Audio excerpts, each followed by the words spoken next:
Last lecture में हम discuss कर रहे थे फर्स्ट जनरेशन सोलर सेल। तो हमने फर्स्ट जनरेशन सोलर सेल में 3 टाइप के सेल देखे थे, mono crystalline solar cell, poly crystalline solar cell और थिन फिल्म सोलर सेल।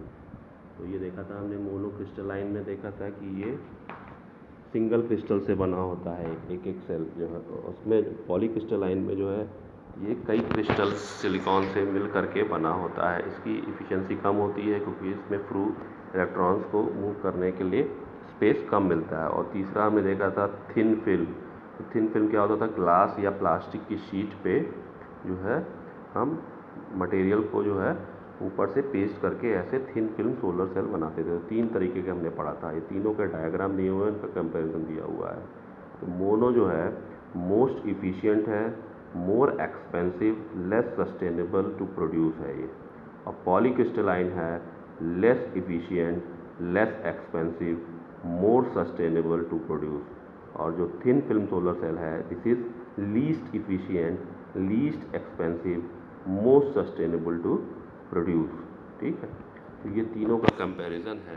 अब हम आते हैं second generation solar sales.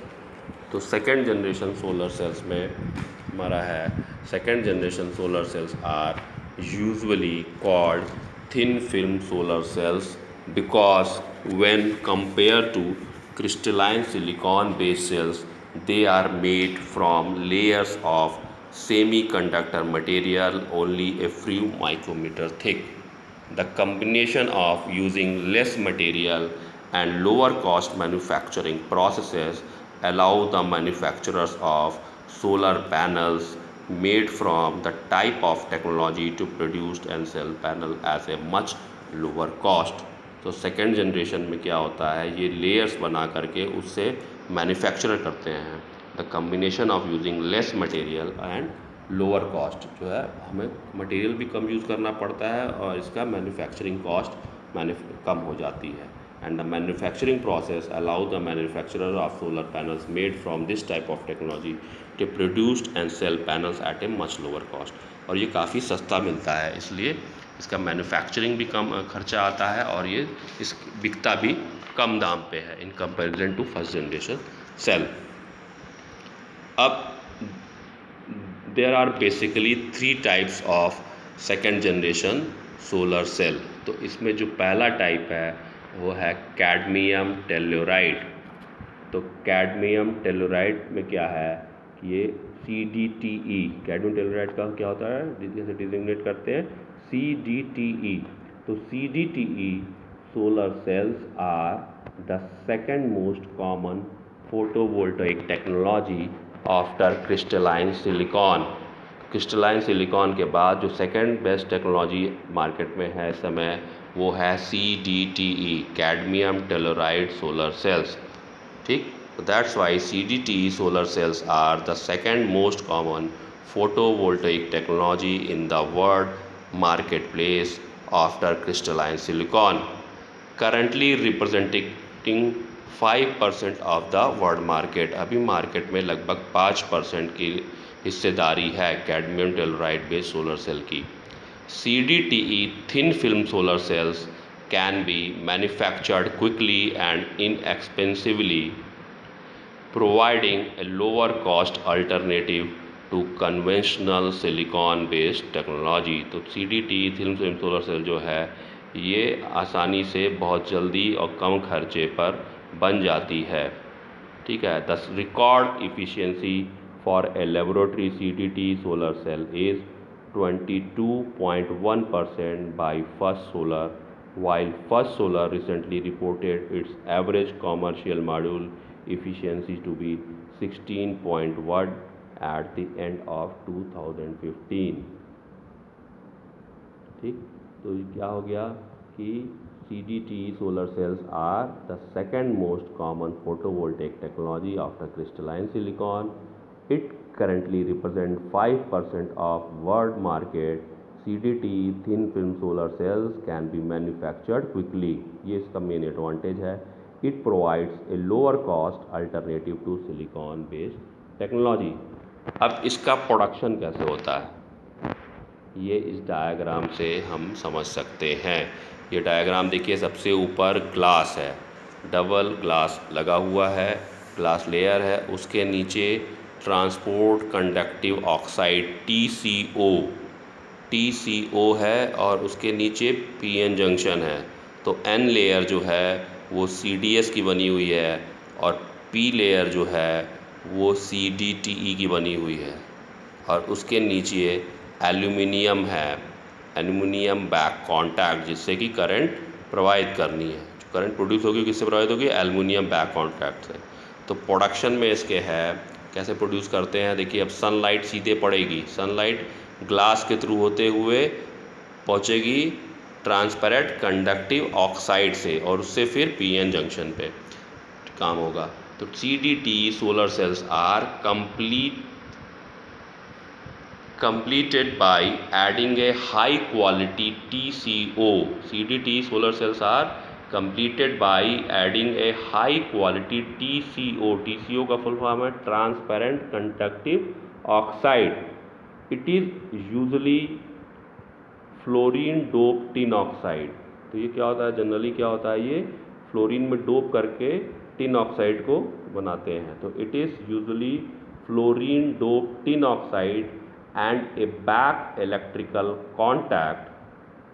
Disadvantage of using copper in the back contact is that there is a diffusion of copper atoms into CDTE and CDS layer. This creates defects.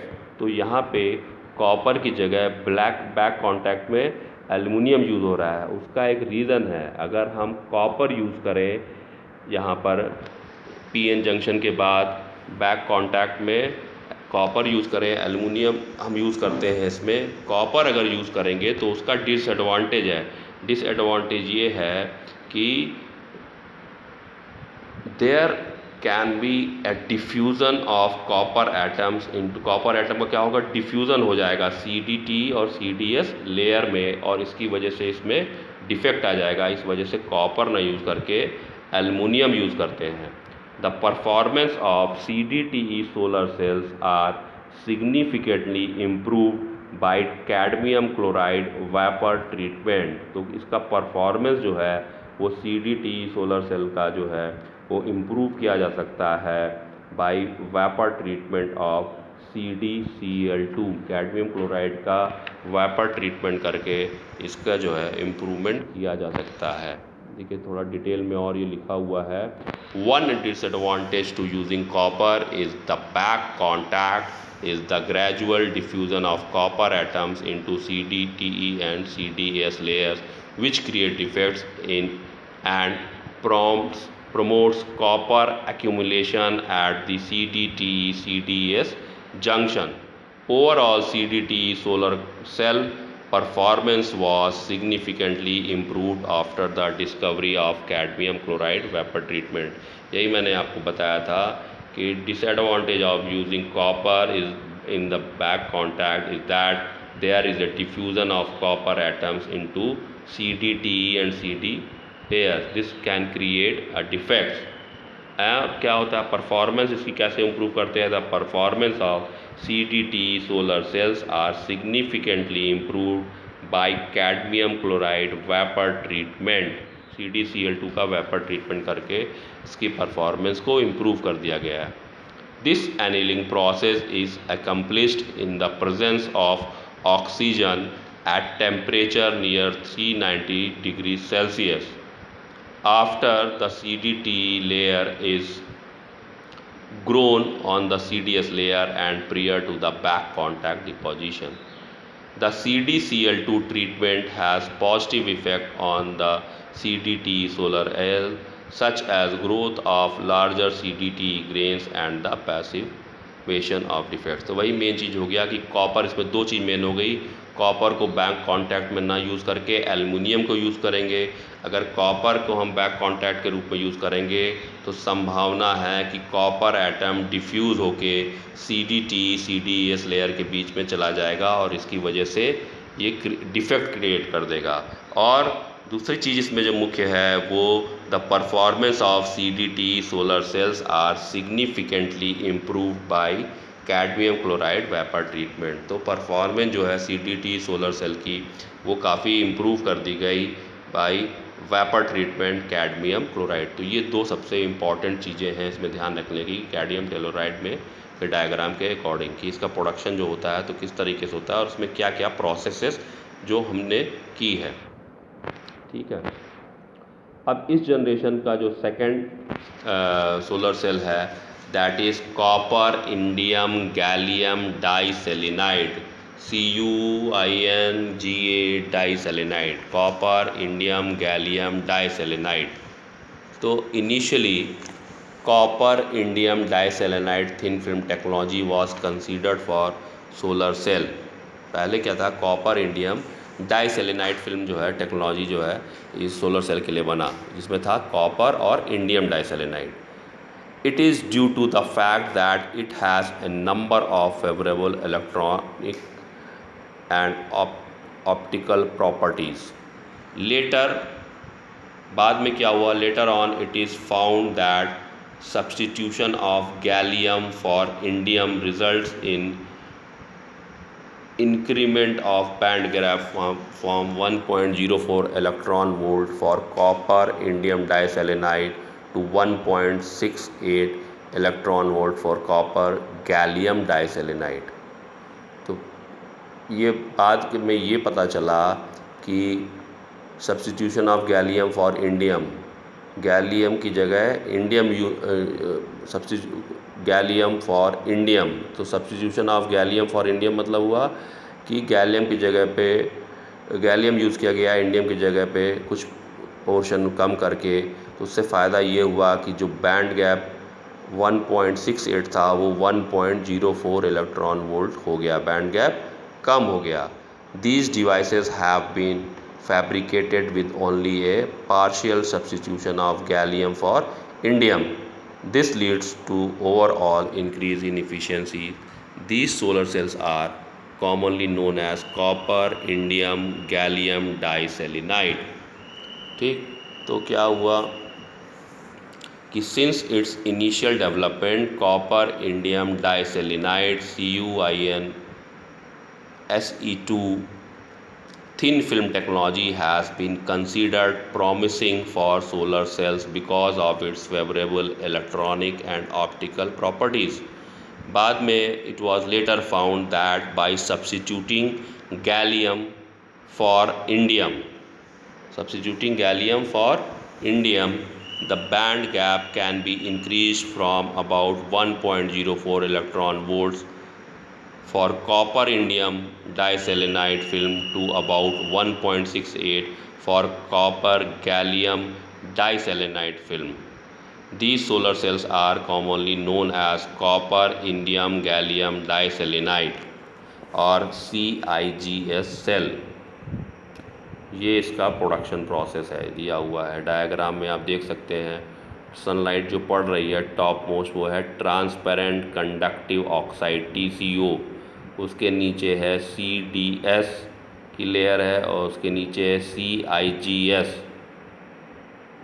ठीक, तो after the CIGS deposition the junction is formed by chemical bath deposition of the N type CDS layer. जो N type इसमें layer है वो है किसकी layer है, CDS की है। To finish the solar cell a high resistance zinc oxide ZnO layer and a high conductive N+- type ZnO layer are deposited by either sputtering or chemical vapor deposition.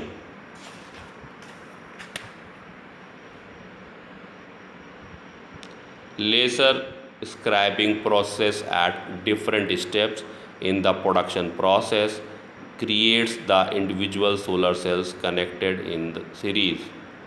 All high efficiency CIS and CIGS devices use molybdenum MO as the back contact primarily because of its work function at the high reflectivity of the molybdenum film।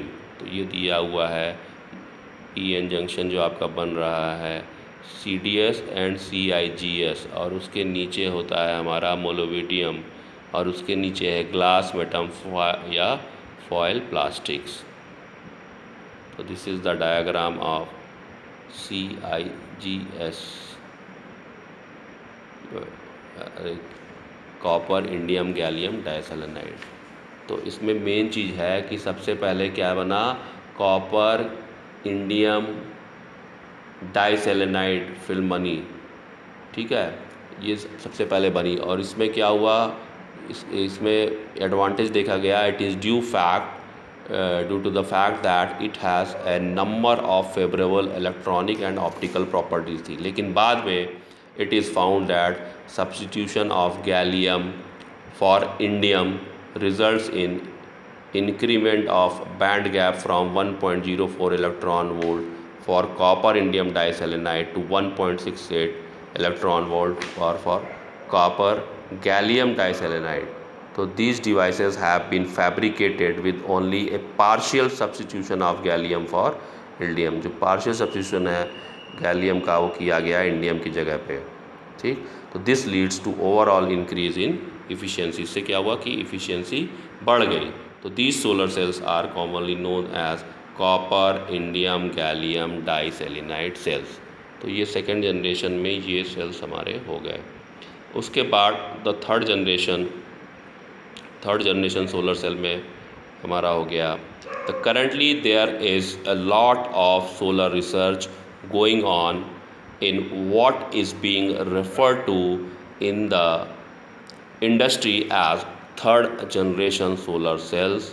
In fact, according to the number of patents filed last year in the United States, solar research ranks second only to research in the area of fuel cells. This new generation of solar cells are being made from variety of new material besides silicon, including nanotubes, silicon wires, solar inks using conventional printing press technologies, organic dyes and conductive plastics. The goal, of course, is to improve one on the solar cell already commercially available by making solar energy more efficient over a wide band of solar energy, including infrared, less expensive, so it can be used by more and more people and to develop more and different uses. Currently, most of the work on third generation solar cell is being done in the laboratory and being developed by new companies, and for the most part is not commercially available. तो अभी basically क्या है, third generation solar cell जो है उसमें research and development का ही काम चल रहा है। तो जो न्यू जनरेशन सोलर सेल्स है ये हमारे वैरायटी ऑफ मटेरियल से बन रही है, सिलिकॉन के अलावा including nano tube, silicon wire, solar ink, ठीक है, ऑर्गेनिक डाइज और कंडक्टिव प्लास्टिक। तो इन सारे मटेरियल्स को यूज़ करके रिसर्च एंड डेवलपमेंट का काम चल रहा है। सबसे ज़्यादा काम इस समय दुनिया में सोलर एनर्जी से कैसे हम इलेक्ट्रिसिटी प्रोड्यूस कर सकते हैं, सोलर पे ही जो है सबसे ज़्यादा रिसर्च चल रहा है कि how we can produce electricity by improving the technology related with solar energy. तो this is the end of the last topic of the unit solar energy. In the next lecture we will start the fourth unit, conventional and non-conventional energy sources, in which we will start with the bioenergy, how we can produce bioenergy by using biomass. We will discuss in the next lecture when we will start the fourth unit.